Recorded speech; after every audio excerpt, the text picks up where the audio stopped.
Сайн байцгаана уу? Намайг Сүхбат гэдэг. Джон Шипскин болон Плеймо хамтран гаргасан бэлчээр амтлаг цуврал саяхан 11 сард гарсан. Энэ кинон дээр би зураглаач ажилласан. Тэгээд энэ бичлэгээр тухайн кинон дээр гэрэлтүүлээ хэрхэн тавьсан болон ямар тоног төхөөрөмж ашигласан талаар товчхон хуваалцъя.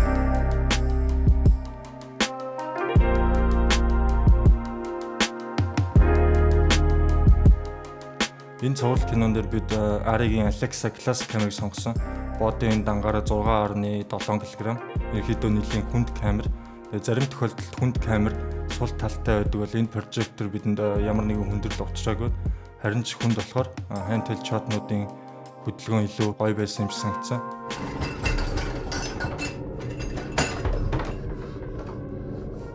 Дижитал камеруудад ихэвчлэн chroma noise үүсдэг бол энэ камерын хувьд илүү luma noise-той байгаа нь бас таалагдсан. Тэгээ мэдээж Alexa-гийн Color Science бидний энэ камерыг сонгосон гол шалтгаан байсан. Линзний хувьд бол цөөн тохиолдолд RED болон DCO фильмийн Spherical линзнүүд ашигласан. Гэхдээ киноны ихэнх хэсгийг Atlas Orient 32 мм-ийн 2x гүйцэтгэл anamorphic линзээр бичсэн. Тэгээ фокусны брифинг бол маш бага. Энэ линзний distortion, flare, close focus, bokeh гэдэг бүх үзүүлэлт нь бол хангалттай сайн байсан. Энэ камер болон линзний гаргаж байгаа өнгөс характер нь бол энэ прожекттой маш тохирохуйц байсан юм шиг санагдсан. Radix-ийн болтыг ашиглаж найруулагч болон фокус бүлрийн мониторыг утасгүйгээр дамжуулсан. Тэгээ энэ трансмиттерын дүрсийг ямар ч хоцрогдолгүй 10 битээр дамжуулдаг учраас фокус татах болон гэрлээ хянахад ямар ч асуудал үүсээгүй. Production-ы цагийг бол маш их хэмсэн гэж бодож байна. Бид ихэнх тоног төхөөрөмжөд Global Smart Solution гэдэг мэргэжлийн дууд өрсний тоног төхөөрөмжөд албан ёсоор нийлүүлдэг компаниас түрээссэн. Хэрвээ та ямар нэгэн контент хийдэг бол JS-ийг мэдээд авахд илүүдэг байхаа.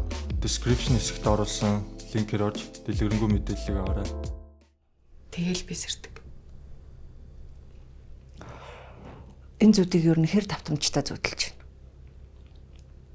Энэ сэний хувьд найруулагч өрөөг харанхуй ойлгож бүрхэг тэнгэрийн өдрийн гэрэл цонхноос орж иж байгаа юм шиг байлгахыг хүссэн.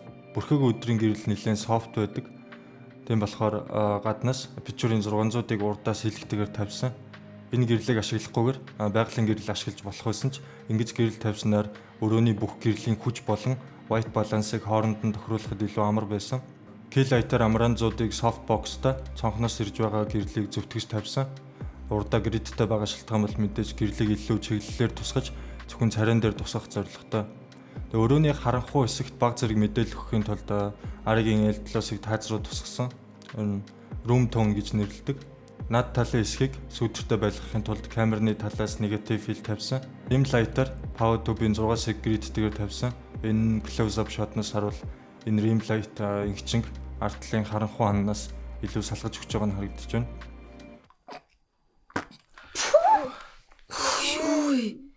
Чадахгүй юм байна л да. Олон хүн гэрэлтүүлэхэд Keylight-а дээрээс нь тавьбал илүү амар байдаг. Ингэснээр хүн болгоны царайн дээр гэрлийн хүч адилхан ирнэ. Энэ overhead Keylight нь Ariгийн 650 ваттын тангстан. Тангстан гэрэлний давуу тал нь ямар ч LED гэрэлний хажууд илүү өндөр color indexтэй байдаг. Энэ гэрлийг би ашиглах маш дуртай. Ялтчгүй арьсны өнгийг илүү гоё гаргадаг. Хөөрхөн охинтой танилцчаад орж гараадгүй үедээ флаш тавьдیں۔ Тийм ээ. Аавч хоёр нь хэд ч наслаа билээ. Флаш тий. Цонхны гаднаас L7-ийг 6500 Kelvin-ээр тавьсан. Rim light бас адилхан 6500 Kelvin. Rim light болон background гэрэлний хүч нь адилхан, бас white balance нь адилхан байгаа шалтгаан бол rim light-ыг илүү натуралны харагдуулах зорилготой.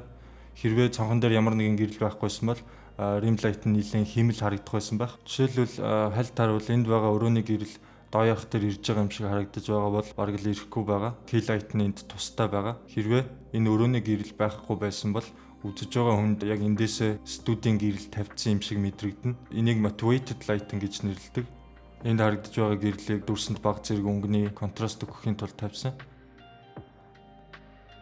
Ихэнх оройн гэрэлтүүлийг яг ийм зарчимтай тавьсан. Машингийн tungsten soft Keylight-тай. Гэхдээ grid ашиглаад background руу явуулахгүй. Background болон rim light нь хүйтэн. Камерны white balance дөрмөн хавцаа. Ажил нь ямар шүү вэ? Дагуу юу? Дагуу. Авчлаа байдаг. Чи шөнө хэдэд ирв? Нэг болж исэн баха. Оо, гайгүй ирсэн юм биш. Энэ эсэнийг бид орой авсан. Заримдаа өдрийн эсэнийг орой авах нь илүү амар байдаг. Гаднаас апичурийн 600-ыг тавьсан. Нарны гэрэл болгоход хангалттай хүчтэй байдаг. Цагаан чүүл байгаа болохоор царайн дээр зөөлхөн гэрэл ирж байгаа нь харагдаж байна. Энэ юун цус вэ гэж? Аавч нь хавчирсан. Цусан дээр нь гიშгэ явчих. Энэ эсэнийг бас орой авсан. Цонхны цаанаас орж ирж байгаа 600-ыг зөвтгөхөд хилайтаа тавьсан. Өрөөний гэрлийг жигд ихсэхийн тулд рум тон өгсөн. Энэ бичлэгийг үзсэнд баярлалаа. Миний хувьд анхны ажилласан кино. Алдаа дутагдал зөндөө байсан ч энэ бичлэгээр дамжуулаад багч гисэн хэрэгтэй мэдээллүүдийг өгөх хичээлээ.